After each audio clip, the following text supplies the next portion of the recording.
Ontario tables new legislation that they say will fix long-term care. Details coming up. The province also announced that all Ontario schools will have access to take-home PCR COVID-19 tests. When they'll be available, coming up. And it was a wild scene in Scarborough overnight after a man was shot and killed. The latest from the lead detective. That's ahead. 3 p.m. and 9 degrees from 299 Queen Street West. This is Toronto's breaking news, CP24. Hello, I'm Marc Liverman. The province has tabled long-term care legislation at Queen's Park. The bill pledges to fix long-term care by ensuring a commitment to provide an average of 4 hours of daily direct care per resident per day by March 31st, 2025. It's strengthening the residents' Bill of Rights and establishes new compliance rules, including the doubling of fines for homes convicted of an offense. Stock exchange with that and more. Good morning, Mark.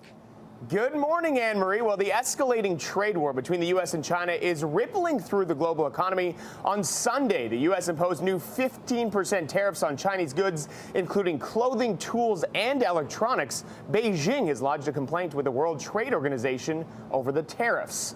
The market was closed for the Labor Day holiday, but finished mixed on Friday. The Dow added 41 points, the S&P gained a point, and the Nasdaq was down 10 points. With fall just around the corner, pumpkin spice season is officially upon us. Krispy Kreme has announced the seasonal return of its pumpkin spice original glazed donut. The North Carolina-based chain also confirmed the debut of a new pumpkin-flavored treat known as the pumpkin spice original filled donut. It's filled with cream cheese, cheesecake cream. Both sweet treats will be available for a limited time only from now until Sunday, September 8th. And Anne-Marie, I know I'm going to probably have to stock up my freezer because a week is really just not enough. I'm surprised. It's not even officially fall, and it's going to come and go that quickly.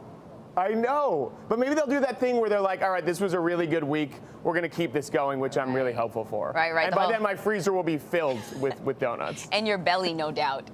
And my belly. Marc Liverman at the New York Stock Exchange. Thank you so much, Mark. Sure thing. All schools across Ontario will soon have access to take-home PCR tests for students and staff.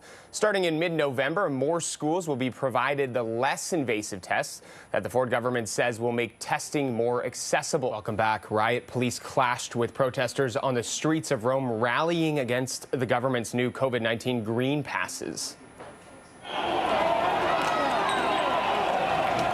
Dozens of migrants have been rescued in the Mediterranean Sea. 59 people were picked up by the Italian rescue ship.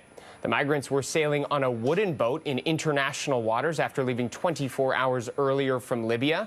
They came from a variety of countries, including Syria, Somalia, Ethiopia, and Egypt. Germany's outgoing Chancellor Angela Merkel is making her final official visit to Israel. Merkel met Israeli Prime Minister Naftali Bennett in Jerusalem. The Chancellor's visit caps 16 years in office, which were characterized by near unwavering support for Israel. And Iraqi voters headed to the polls today. They're voting for a new parliament that many are hoping will deliver much-needed reforms in the country after decades of conflict and mismanagement. More than 250,000 security personnel were deployed across Iraq in preparation for the election, which was moved up by 6 months. More than 3,400 candidates are vying for 329 seats in the 6th election held in Iraq since the fall of dictator Saddam Hussein in 2003. Czech President Miloš Zeman was rushed to hospital today, one day after parliamentary elections. His doctor is expected to provide an update on his condition later today. The 77-year-old has diabetes and uses a wheelchair as he has trouble walking.